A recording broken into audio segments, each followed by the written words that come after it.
Hey there, comic book fans. I am back from the comic shop this week, where I got 5 new comics plus a bunch of free stuff.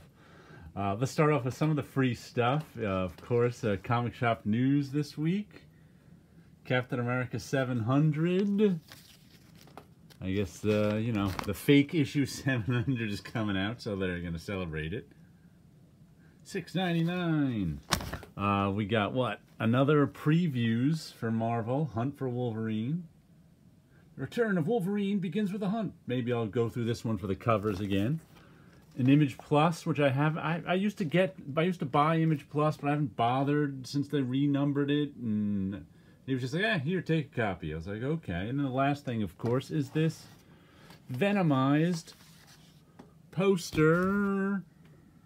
Because I'm a sucker for this promotional stuff. Even though I'll never get anything. Look, it even opens up into something else.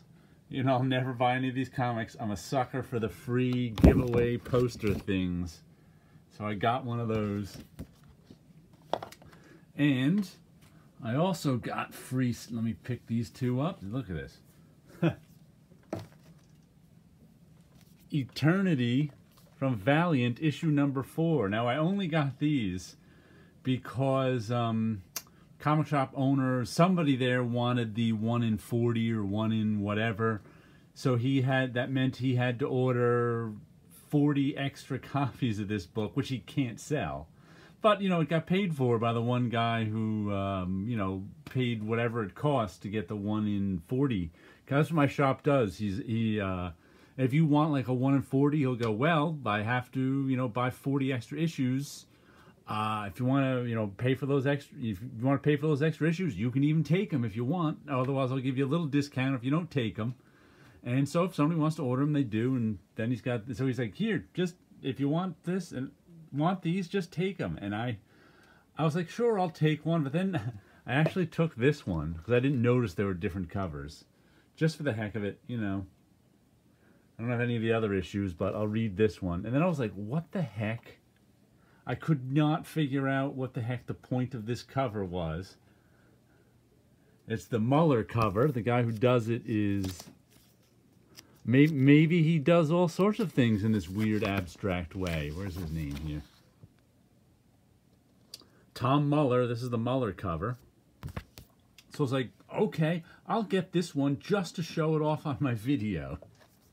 Why not? And then the last free thing I got is this battered copy of Werewolf by Night Essentials. It's, not in great shape. Once again, my comic shop, the comic shop owner bought a box of trade paperbacks off of someone. And some of them were so battered they were unsaleable. So he's like, oh, you want a copy of Essential Werewolf by Night? I'm like, yeah, I used to like these... 70s Marvel monster books. I'll at least look through it. I had some of these issues when I was a kid. Werewolf by Night, number 7. I kind of like these Essentials in black and white. Gives you a good look at the line work. Mike Ploog and Jim Mooney. So, a whole pile of free stuff this week. Let's see what else I got. We will start with The Beauty, issue number 19. Juan Hurley, Nachlik, Kim, Mauer. What happened in issue 8? I can't even remember. I've been enjoying the series, but right now, and it's changed. I think we started a new story last issue. That's why I'm not remembering exactly what it is, because it wasn't our cops, it wasn't our bad guys we saw for a few issues. Man, I can't remember who it was. But it's a good story. The Beauty is a, I think they were... Oh, God, they introduced someone who... Oh, geez, I can't remember. This is someone who's died from the Beauty. It's a sexually transmitted disease that makes you beautiful. It reshapes your body so you're beautiful. And, lots of people actually wanted to catch this.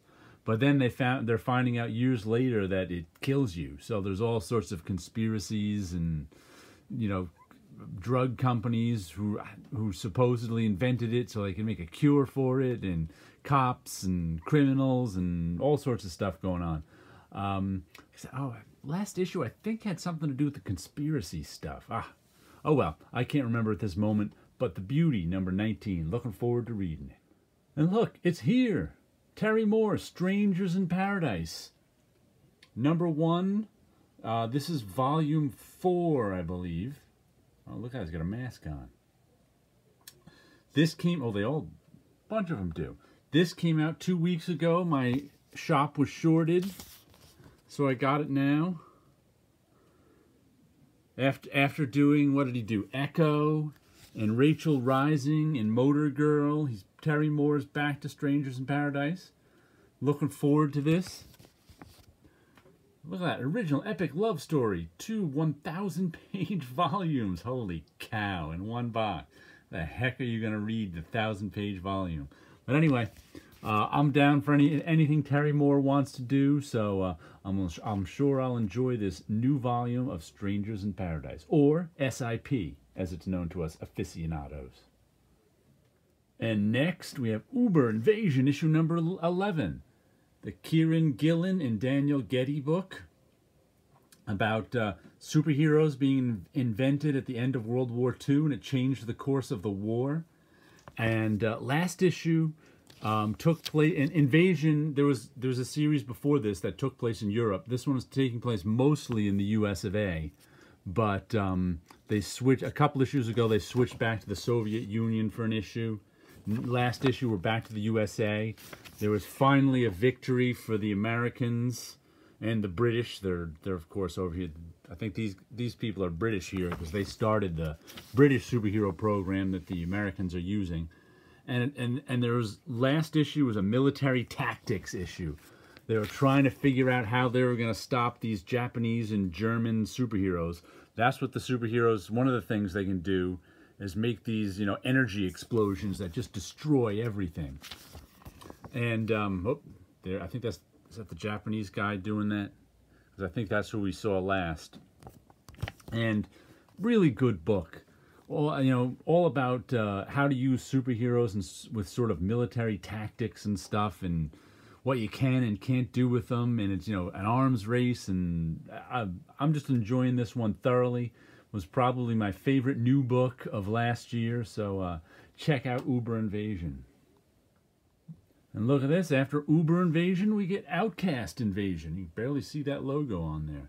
Kirkman Azaceta with Breitweiser. I don't know what's up with their color choices on this cover. I don't know.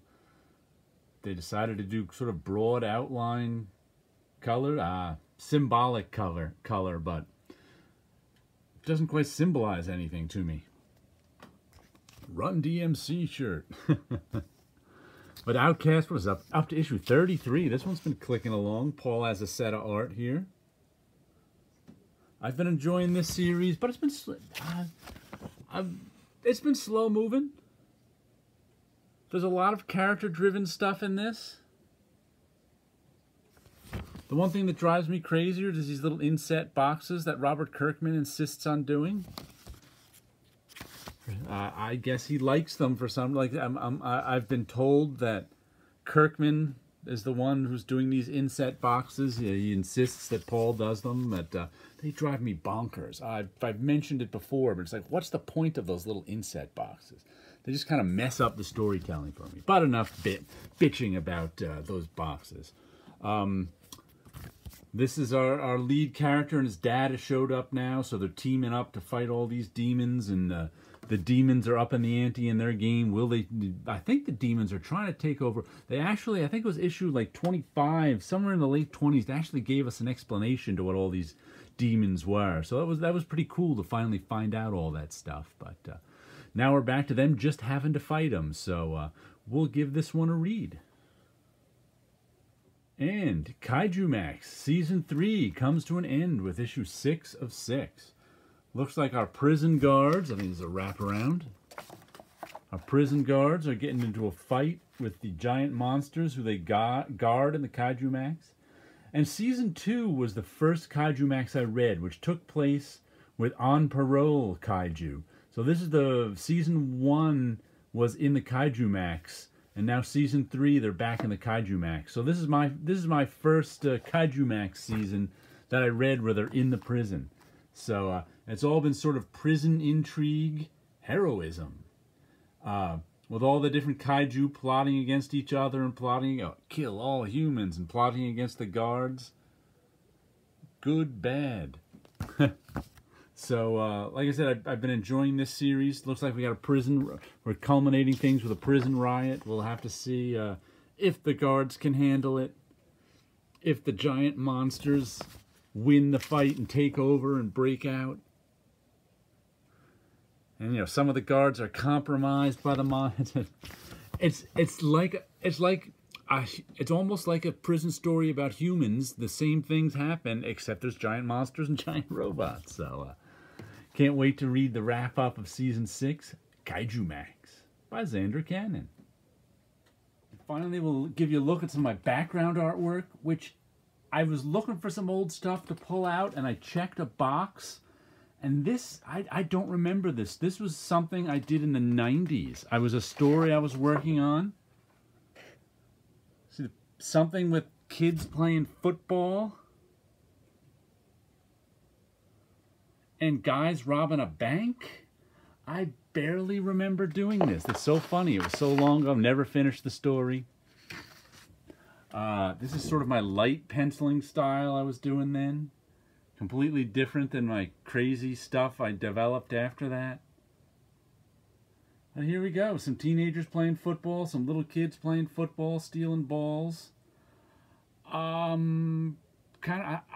This looks like I lightboxed these pages too, and that I was probably doing the basic drawing on trade because they're so clean. Not everything was always so clean. Guys standing around playing football, stealing balls out. And I probably drew this in heavy pencil on tracing paper and then lightboxed the final drawing here, but never inked it, never lettered it, never scripted it. Matter of fact, these masks are more like I draw like now, kind of all crazy faces and things. So it's interesting seeing this stuff. I must be 20 years old, at least. But there's some old stuff I pulled out from the late 90s, and you guys all have a good week out there.